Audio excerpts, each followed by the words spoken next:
100 perbedaan antara sebelum dan sesudah Yesus Kristus datang untuk kedua kalinya sebagai Raja dalam Kerajaan 1000 tahun. Oleh Christovita Wiloto, founder IELTS Indonesia. 1. Kondisi rohani dan moralitas dunia. Sebelum, dunia dipenuhi kejahatan. Sesudah, dunia dipenuhi keadilan. Sebelum, dosa merajalela. Sesudah, dosa ditekan dan diadili secara langsung. Sebelum, manusia hidup menurut hawa nafsu. Sesudah, manusia tunduk pada hukum Kristus.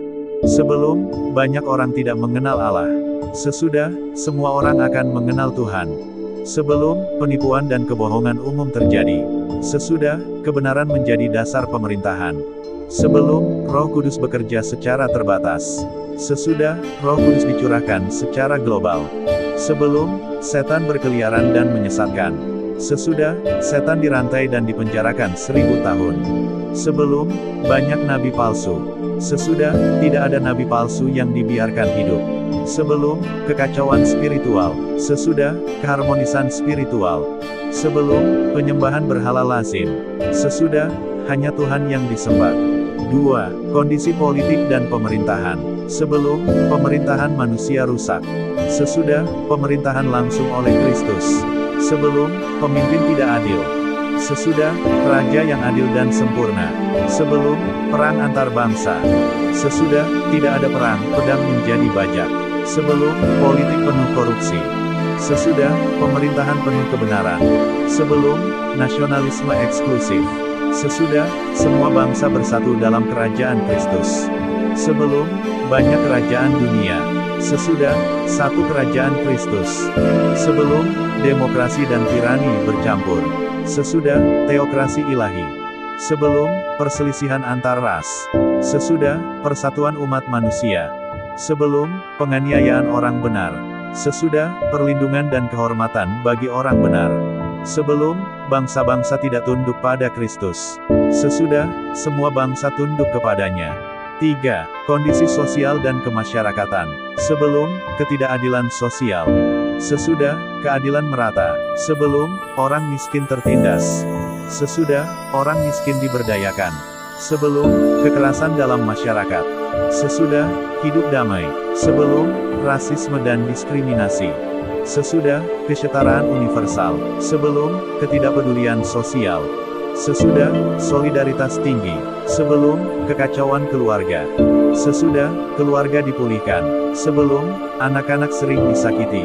Sesudah, anak-anak hidup dalam damai. Sebelum, wanita sering direndahkan. Sesudah, wanita dihormati sesuai kehendak Tuhan. Sebelum, banyak tunawisma dan pengangguran. Sesudah, semua diberi peran dan pekerjaan mulia. Sebelum, tidak ada rasa aman. Sesudah, keamanan sempurna di seluruh dunia. 4. Kondisi alam dan ciptaan. Sebelum, alam rusak karena dosa. Sesudah, alam dipulihkan. Sebelum, bencana alam sering terjadi. Sesudah, bumi stabil dan subur. Sebelum, kutuk atas tanah. Sesudah, tanah menghasilkan dengan limpah. Sebelum, binatang buas menyerang manusia. Sesudah, binatang hidup damai dengan manusia. Sebelum, laut dan bumi terguncang. Sesudah, bumi menjadi tenang dan makmur. Sebelum, polusi dan kerusakan lingkungan. Sesudah, lingkungan bersih dan indah. Sebelum, gurun tandus. Sesudah, gurun menjadi taman. Sebelum, petani bekerja keras dengan hasil minim. Sesudah, hasil pertanian melimpah. Sebelum, ketakutan akan penyakit. Sesudah, alam bebas dari racun dan wabah. Sebelum, kelaparan di banyak tempat. Sesudah, tidak ada kelaparan. 5. Kondisi kepribadian manusia. Sebelum, banyak hati keras. Sesudah, hati manusia dilembutkan. Sebelum, banyak orang egois. Sesudah, manusia saling melayani. Sebelum, manusia sulit mengampuni. Sesudah, hidup dalam pengampunan. Sebelum, manusia mengandalkan logika sendiri. Sesudah, manusia tunduk pada hikmat Kristus. Sebelum, banyak yang hidup tanpa harapan. Sesudah, hidup penuh harapan. Sebelum, identitas kabur. Sesudah, identitas sebagai umat Tuhan diteguhkan. Sebelum, kecemasan dan depresi umum. Sesudah, damai sejahtera melimpah. Sebelum, mentalitas duniawi. Sesudah, mentalitas surgawi. Sebelum, kebencian mendominasi. Sesudah, kasih menjadi norma. Sebelum, kematian ditakuti. Sesudah, hidup dalam kemenangan atas maut. 6. Agama dan penyembahan. Sebelum, banyak agama palsu. Sesudah, satu penyembahan kepada Yesus. Sebelum, agama sebagai alat manipulasi. Sesudah, penyembahan tulus dan benar. Sebelum, rumah ibadah sebagai bisnis. Sesudah, rumah ibadah menjadi pusat kehadiran Tuhan. Sebelum, agama memecah belah. Sesudah, penyembahan menyatukan. Sebelum, agama menjadi ritual. Sesudah, hubungan pribadi dengan raja. Sebelum, banyak imam palsu. Sesudah, para imam kudus dan tulus. Sebelum, tidak semua orang dapat menghadap Tuhan. Sesudah, semua bangsa datang ke Yerusalem menyembah Tuhan. Sebelum, hanya orang tertentu yang mendapat wahyu. Sesudah, wahyu tersedia bagi semua umat. Sebelum, banyak gereja suam-suam kuku.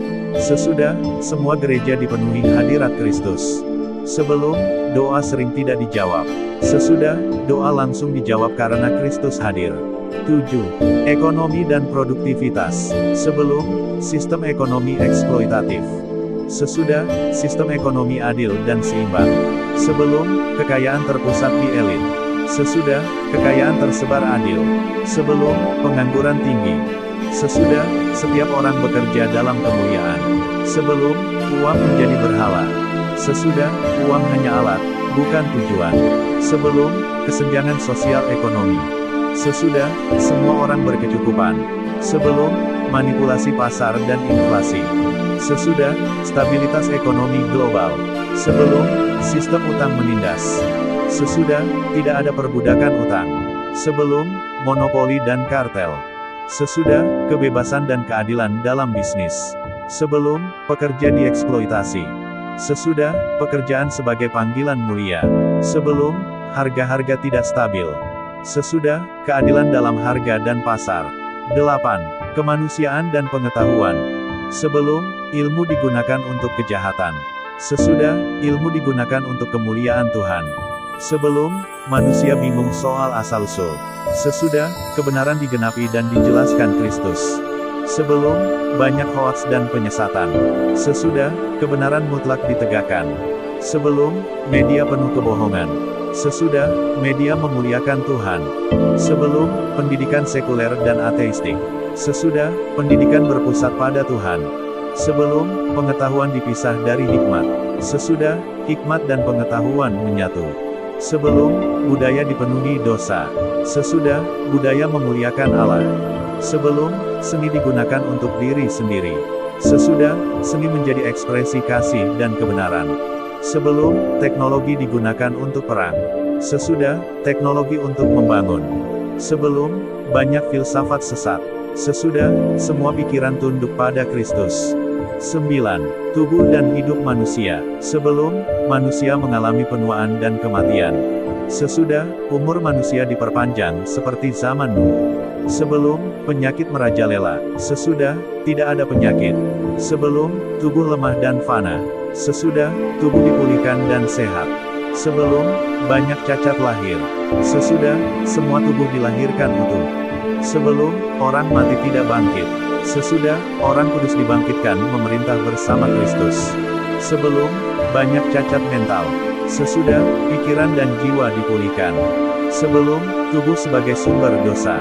Sesudah, tubuh menjadi alat kebenaran. Sebelum, usia pendek. Sesudah, usia panjang seperti dahulu kala. Sebelum, banyak kematian mendadak. Sesudah, hidup damai hingga usia penuh. Sebelum, kematian sebagai musuh. Sesudah, maut tidak berkuasa. 10. Hubungan dengan Yesus dan kekekalan. Sebelum, iman tanpa melihat. Sesudah, iman menjadi penglihatan. Kristus hadir secara fisik. Sebelum, Kristus di surga. Sesudah, Kristus memerintah di bumi. Sebelum, harapan akan Mesias. Sesudah, Mesias memerintah secara nyata. Sebelum, gereja sebagai tubuh tak terlihat.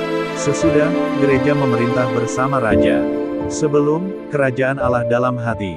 Sesudah, kerajaan Allah hadir di bumi. Sebelum, ada penderitaan. Sesudah, air mata dihapuskan. Sebelum, hidup dalam bayang-bayang. Sesudah, hidup dalam terang kemuliaan. Sebelum, penantian penggenapan. Sesudah, penggenapan janji Allah digenapi. Sebelum, kekacauan sejarah. Sesudah, sejarah menemukan puncaknya. Sebelum, manusia menunggu penghakiman terakhir. Sesudah, penghakiman terakhir mendekat dan kebenaran menang sepenuhnya.